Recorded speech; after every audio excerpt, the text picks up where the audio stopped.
Genesis 22.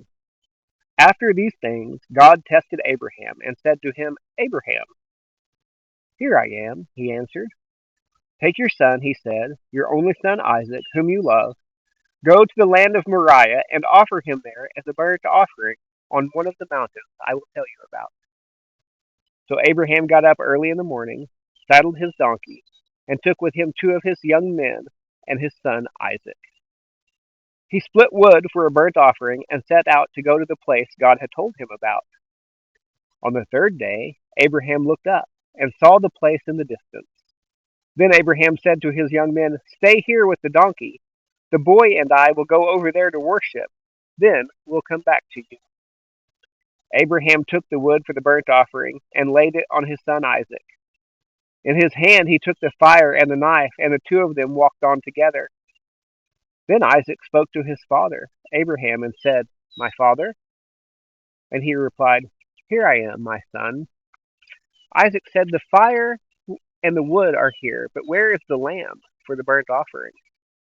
Abraham answered, God himself will provide the lamb for the burnt offering, my son. Then the two of them walked on together. When they arrived at the place that God had told him about, Abraham built the altar there and arranged the wood. He bound his son Isaac and placed him on the altar on top of the wood. Then Abraham reached out and took the knife to slaughter his son. But the angel of the Lord called to him from heaven and said, Abraham, Abraham! He replied, Here I am. Then he said, Do not lay a hand on the boy or do anything to him, for now I know that you fear God, since you have not withheld your only son from me.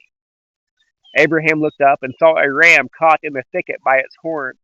So Abraham went and took the ram and offered it as a burnt offering in place of his son. And Abraham named that place, The Lord will provide. So today it is said, It will be provided on the Lord's mountain.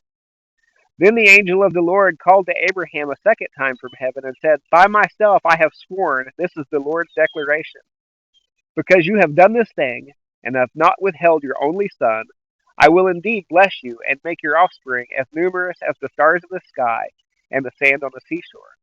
Your offspring will possess the city gates of their enemies, and all the nations of the earth will be blessed by your offspring, because you have obeyed my command. Abraham went back to his young men, and they got up and went together to Beersheba, and Abraham settled in Beersheba.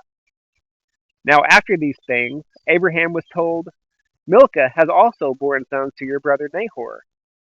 Uz, his firstborn, his brother Buz, Kemuel, the father of Aram, Chesed, Hazo, Pildash, Jidlapah, and Bethuel.